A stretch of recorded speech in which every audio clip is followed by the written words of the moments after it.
Hello students, today we are going to continue chapter 2, that is electrostatic potential and capacitance. इसमें आज हम लोग capacitor के बारे में जानने वाले हैं। कैपेसिटर क्या होता है और उसमें भी अगर पैरेलल प्लेट कैपेसिटर है तो उसकी कैपेसिटेंस कैसे निकालते हैं ये हम आज देखेंगे, है ना। तो कैपेसिटर की सबसे पहले हम डेफिनेशन देखते हैं। A capacitor is a device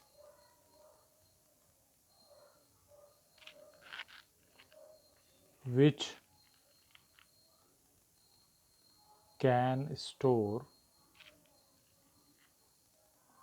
large quantity of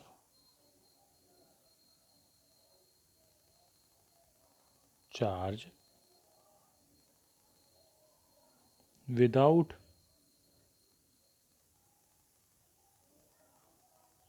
changing its size or shape.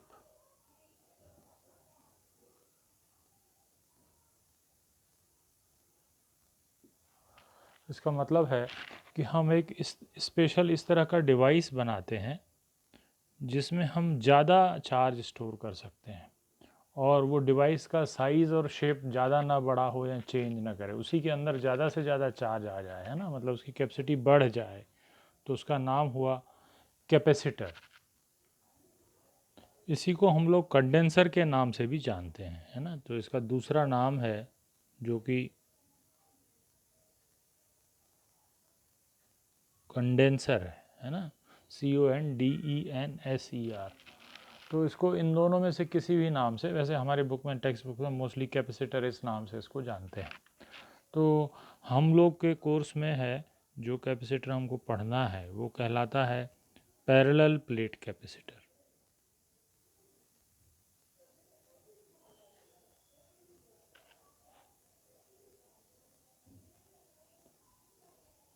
तो सबसे पहले हम उसके कंस्ट्रक्शन के बारे में थोड़ा सा पढ़ेंगे, फिर बाद में उसके लिए हमको फार्मूला डिराइव करना है।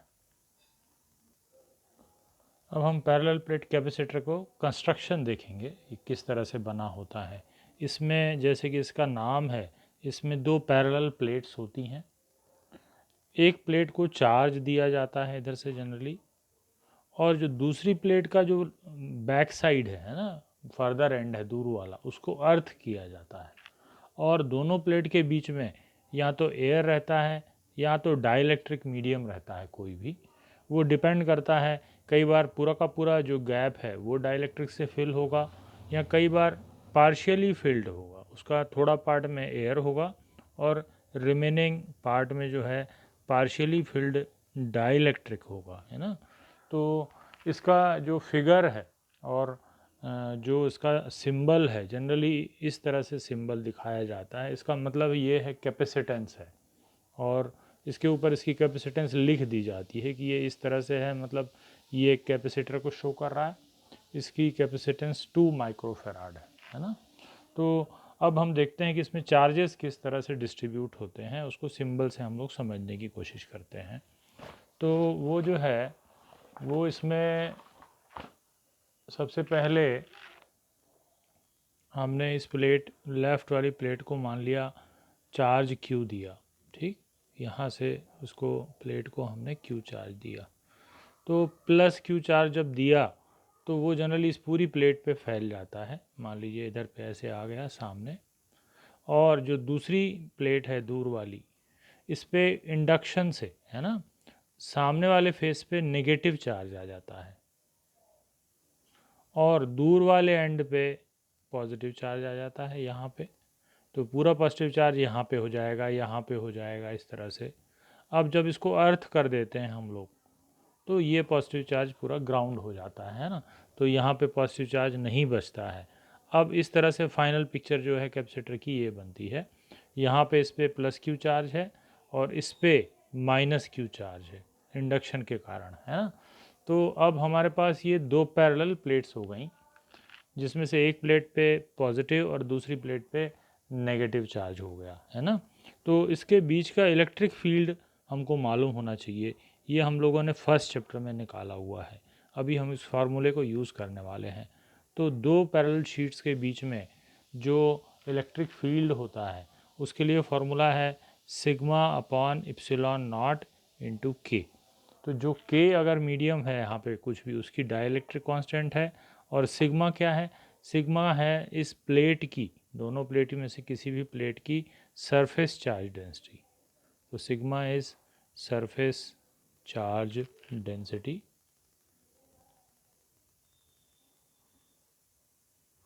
और के जो है वो डाइलेक्ट्रिक मीडियम,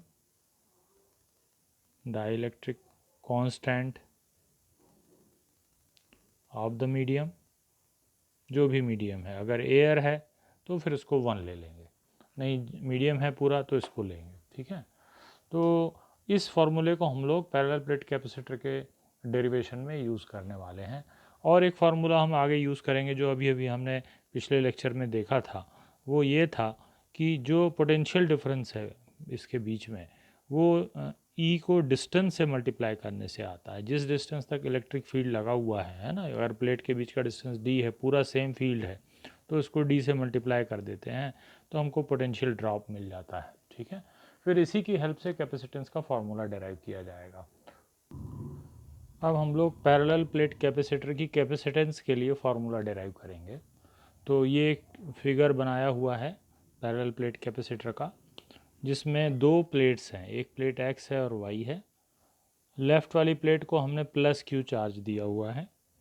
अब ये इसकी सामने वाली सरफेस पे पूरा का पूरा प्लस क्यू आ गया। इंडक्शन से यहाँ पे माइनस क्यू आ जाएगा। इसकी बैक सरफेस जो प्लस क्यू होगा वो ग्राउंड में चला जाएगा, है ना। डी जो है दोनों प्लेट के बीच का डिस्टेंस है। इनके बीच का जो मीडियम है उसका डाइलेक्ट्रिक कांस्टेंट हमने के लिया हुआ है। ये पूरी की पूरी इन्फॉर्मेशन पहले हम लोगों को नोट कर लेनी चाहिए, है ना। तो इस तरह से हम उसको लिखते हैं, suppose plus q charge is given to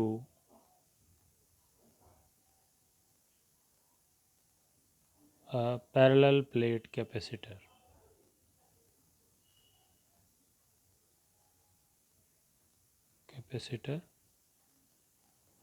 ठीक। तो इंडक्शन से जो है यहाँ पे नेगेटिव चार्ज इंड्यूस हो जाएगा, है ना। पैरेलल प्लेट कैपेसिटर, इस पे अपन प्लेट का नाम भी लिख सकते हैं। Suppose plus q charge is given to a parallel plate capacitor on x plate, x plate पे हमने दिया, ठीक। So minus q charge will be induced on inner side of y plate। अब यहाँ पे अंदर साइड से माइनस क्यू इंड्यूस हो गया, है ना। And plus Q on the back side, ठीक है। तो जो प्लस क्यू होगा वो बैक साइड में उसके इंड्यूस हो जाएगा, ठीक है। तो ये भी लिख लेंगे अपन लोग, and plus q charge induced on back side of y plate will go to earth because it is earthed। तो इसकी जो बैक साइड में जो प्लस चार्ज इंड्यूस होगा वो अर्थ के कारण ग्राउंड में चला जाएगा, ठीक है। तो अब हमारे पास दो पैरेलल प्लेट्स हैं और उन पे जो चार्ज है वो क्यू दिया हुआ है, इस पे प्लस क्यू है, इस पे माइनस क्यू है। तो जब हम एक सरफेस को, क्योंकि एक सरफेस है इधर वाली भी इधर वाली भी, तो एक सरफेस को जब हम क्यू चार्ज देते हैं, है ना, तो उसके लिए हम एक टर्म यूज़ करते हैं सिग्मा। लिखेंगे here sigma is equal to surface charge density, charge density is equal to Q upon A क्या है? प्लेट एरिया है ना, अपन ये चीज़ यहाँ मेंशन कर देते हैं। A is equal to area of plates और प्लेट एरिया, ठीक हो गया यहाँ तक। अब हम इसके बाद जो है इसके बीच का इलेक्ट्रिक फील्ड निकालेंगे, है ना। तो now electric field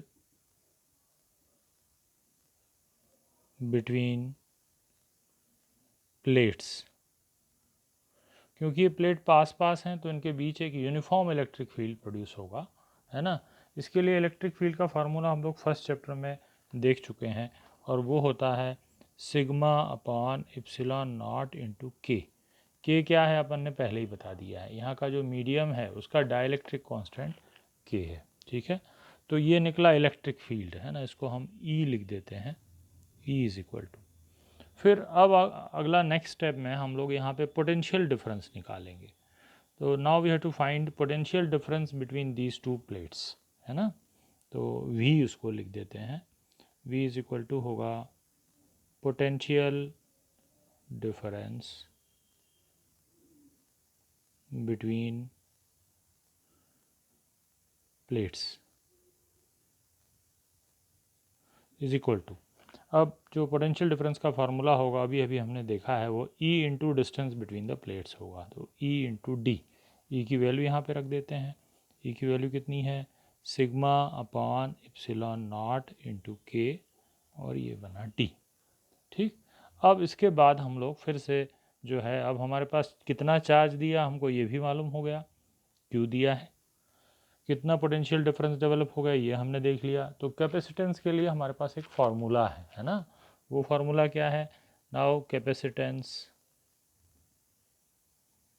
C is equal to Q upon v. तो Q की वैल्यू अपन ने Q ही दिया है, V की वैल्यू ये वाली अपने को रखनी पड़ेगी, है ना। तो अपन यहाँ पे इसको इस तरह से लिख लेते हैं, sigma D upon epsilon not के। तो और इसकी वैल्यू इसके बाद इसको सॉल्व कर लेंगे तो क्या हो जाएगा, Q इंटू इप्सिलॉन नॉट के अपॉन सिग्मा डी। सिग्मा की वैल्यू अब रखेंगे, है ना। सिग्मा क्या है, सरफेस चार्ज डेंसिटी, तो उसकी वैल्यू होती है Q अपॉन ए। तो अब नेक्स्ट स्टेप में हम रख देते हैं Q इप्सिलॉन नॉट के अपॉन Q अपॉन ए, तो Q अपॉन ए इंटू डी। अब ये जो Q है इस Q से कैंसिल हो जाएगा, अब बचेगा केवल A, वो न्यूमरेटर में चला जाएगा। तो इस तरह से हमको मिलेगा इप्सिलॉन नॉट के ए अपॉन डी। तो पैरेलल प्लेट कैपेसिटर के लिए हमको एक जनरल फार्मूला मिल जाता है जिसमें के मीडियम, के डाइलेक्ट्रिक कांस्टेंट का मीडियम है, ए एरिया ऑफ द प्लेट्स है, और D distance between the plates है। तो इसमें कुछ स्पेशल केसेस हम लोगों को जानने चाहिए, है ना। पहले इस फार्मूले को अपन समझ लेते हैं, तो उसके बाद फिर हम स्पेशल केसेस को डिस्कस करते हैं। तो हम ये देख रहे हैं कि जो कैपेसिटेंस है वो इतने सारे फैक्टर पे डिपेंड कर रही पैरेलल प्लेट कैपेसिटर की, इप्सिलॉन नॉट के इंटू ए अपॉन डी। अब जो है अपन वो फैक्टर्स डिस्कस कर लेते हैं, factors on which capacitance of a parallel plate capacitor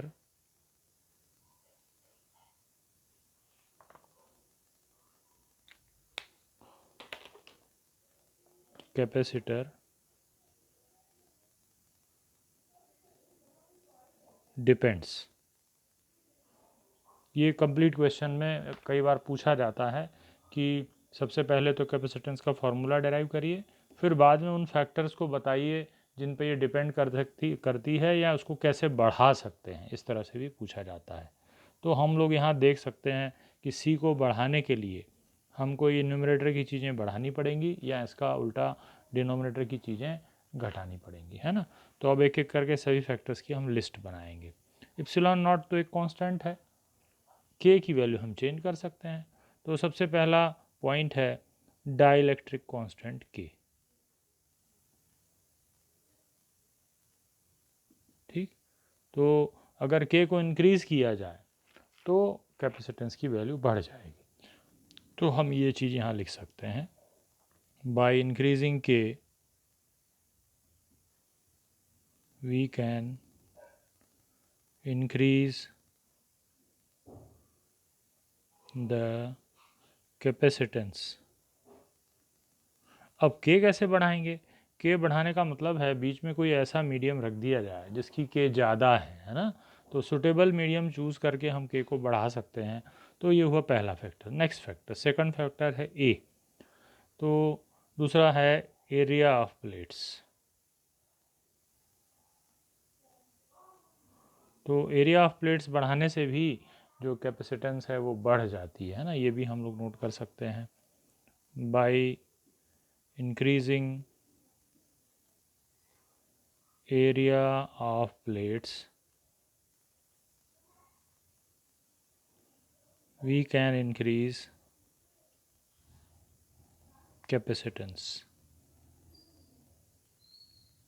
अब आते हैं थर्ड नंबर पे, डी पे। तो ये डिनोमिनेटर में टर्म है, डी क्या है, D distance between the plates है। अगर इसको हम कम करेंगे तो कैपेसिटेंस बढ़ेगी, है ना। तो जो नेक्स्ट फैक्टर बनता है थर्ड वाला, वो होता है D, that is distance between the plates. So third factor होगा distance between plates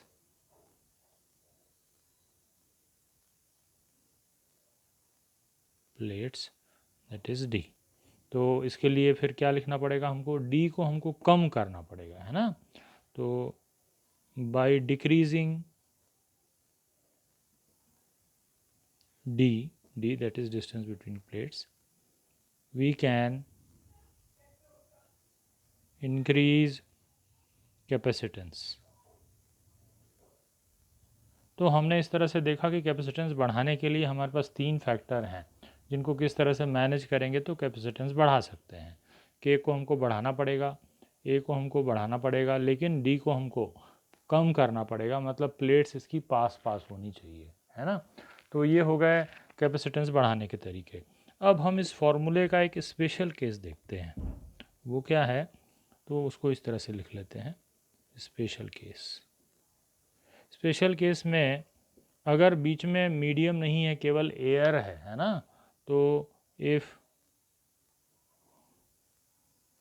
there is air present, या मीडियम नहीं है केवल एयर है ना, बिटवीन